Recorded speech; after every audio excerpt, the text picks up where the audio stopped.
Imagine करो एक ऐसा दुनिया को जहाँ तुम्हें हर रोज सुबह उठकर स्कूल ना जाना पड़े, हर रोज अपने टीचर का बक बक ना सुनना पड़े। यार लाइफ कितना सेट होता है नहीं? अगर तुम्हारे मन में भी ऐसे ख्याल आ रहे हैं ना, तो आओ यार स्टार्ट करते हैं क्लास 9 इंग्लिश का एक story, the fun they had. आज से लगभग 132 इयर्स के बाद का दुनिया ही है 2157 का, जहाँ वहाँ के बच्चे यार स्कूल नहीं जाते हैं पढ़ने के लिए, सब घर में पढ़ाई कर रहे हैं। बस अब इंसानों की जगह रोबोट्स पर आ रहे हैं बच्चों को। बट रुको, पहले जान लो किसी स्टोरी में कितने कैरेक्टर्स है, एंड देन हम स्टोरी को स्टार्ट करते हैं।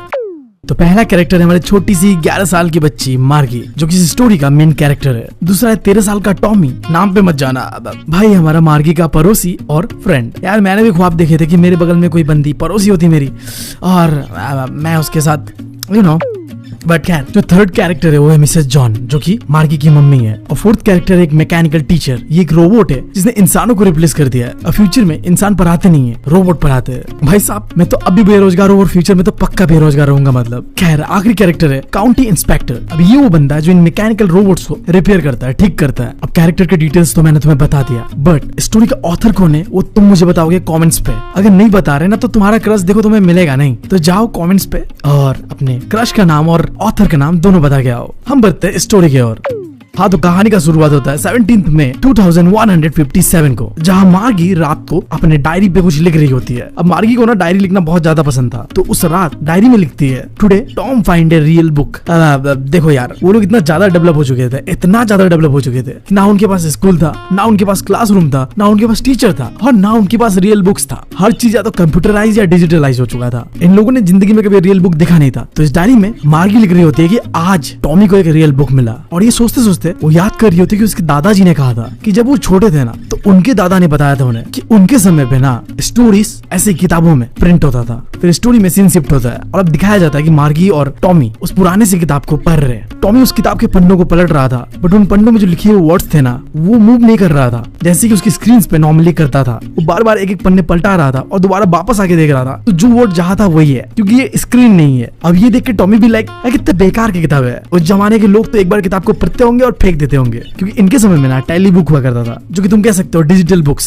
जहाँ पे तुम्हें हजारों हजारों स्टोरीज मिलेगा, और अगर तुम चाहो तो खुद से भी ऐड कर सकते हो स्टोरीज। अब मार्गी को ना टेली बुक्स के बारे में भी इतना पता नहीं था, क्योंकि वो छोटी थी 11 इयर्स, जबकि टॉमी जो कि 13 साल का था उसे आइडिया था टेली बुक्स के बारे में। बट फिर भी मार्गी टॉम के बातों से एग्री करती है और पूछती है कि तुम्हें ये किताब कहाँ मिला। टॉमी कहता है कि मुझे ये घर के एटिक पे मिला। अब जिन्हें एटिक नहीं पता, तुमने नेटफ्लिक्स पे यार मूवीज तो देखा ही होगा, ये भूतों का फेवरेट जगह होता है। यूरोप में जितने भी घर बनते हैं ना, उन घरों के ऊपर एक स्टोर हाउस टाइप का कुछ होता है, जहाँ में चीजें रखते हैं, और उसी को एटिक कहते हैं। और जैसे मैंने बताया कि एटिक यार भूतों का फेवरेट प्लेस है। तुम कोई भी हॉरर मूवी देख लो यार, एटिक पे भूत ही मिलेगा।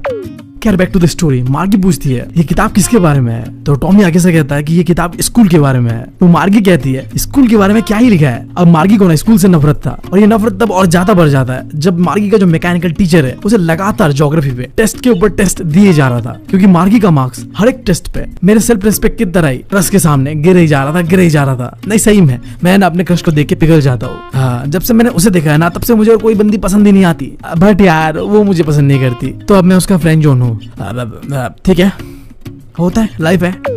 Back to the story. तो मार्गी ना ज्योग्राफी टेस्ट देते देते परेशान हो चुकी थी, क्योंकि कुछ भी कर लो यार उसके अच्छे मार्क्स आ ही नहीं रहे थे। उसके मम्मी को उसके ऊपर बहुत दया आता है। वो सोचती है शायद इस मैकेनिकल टीचर पे कोई दिक्कत है, तो वो कॉल करती है और बुलाती है काउंटी इंस्पेक्टर को, जो कि चेक करेगा क्या इस मैकेनिकल टीचर पे कोई दिक्कत है, और अगर दिक्कत है तो उसे ठीक कर देगा। अब मैंने तुम लोग को पहले ही बताया था कि जो ये काउंटी इंस्पेक्टर है ना, ये इन रोबोट्स को ठीक करता है अगर कोई भी दिक्कत आता है तो कॉल करने की कुछ ही देर में काउंटी इंस्पेक्टर मार्गी के घर में आता है। गोलू मोलू सा छोटू मोटू सा रेड फेस वाला काउंटी इंस्पेक्टर आके बहुत प्यार से हमारे मार्गी को एक एप्पल देता है मीठा सा, एंड वो जाके रोबोट को ठीक करने लगता है। और यहाँ मार्गी बैठे बैठे मनी मन सोच रही होती है कि काश ये मोटा सा अंकल इस मैकेनिकल टीचर को ठीक ही ना कर पाए। मैं यार ये टेस्ट देते देते थक चुकी हूँ, बट कहते हैं ना यार मन के लड्डू मन में रह जाते हैं। तो मार्गी के साथ भी ऐसा ही था। वो काउंटी इंस्पेक्टर उस मैकेनिकल टीचर को 1 घंटे के अंदर ही ठीक कर देता है। अब ऑन होने के बाद मार्गी को मैकेनिकल टीचर और भी भद्दा दिख रहा था। स्क्रीन में जितने भी लेसन क्वेश्चन थे सब दिखाया जा रहा था।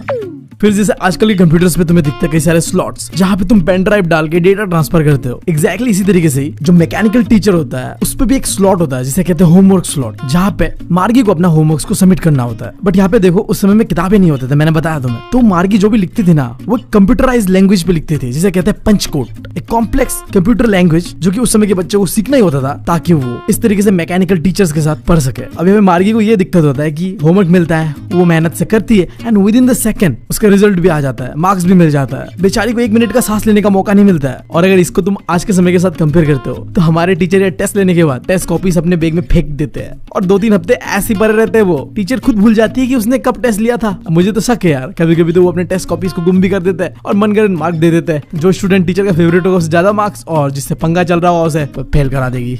I don't know. अब देखो ये जो चीज था हमारे साथ, ये मार्गी के साथ नहीं था और इस चीज से मार्गी बिल्कुल खुश नहीं थी। कौन ही वाला खुश होगा यार, अभी अभी टेस्ट दिया और अभी अभी रिजल्ट आ गया और फिर से टेस्ट। अच्छा नहीं लगता, राइट।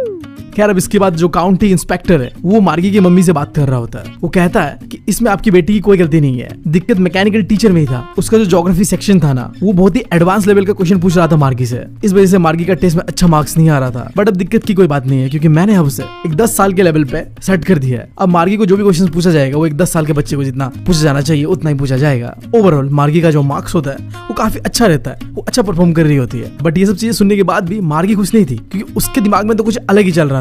मार्गी इस उम्मीद में थी कि काउंटी इंस्पेक्टर इस मैकेनिकल टीचर को अपने साथ लेके चला जाएगा, क्योंकि जब एक बार टॉमी का मैकेनिकल टीचर पे कुछ दिक्कत हो रहा था तो उसे 1 महीने के लिए लेके चला गया था। तो अब लग रहा था कि मार्गी के साथ भी ऐसा ही होगा, बट ऐसा होता नहीं है।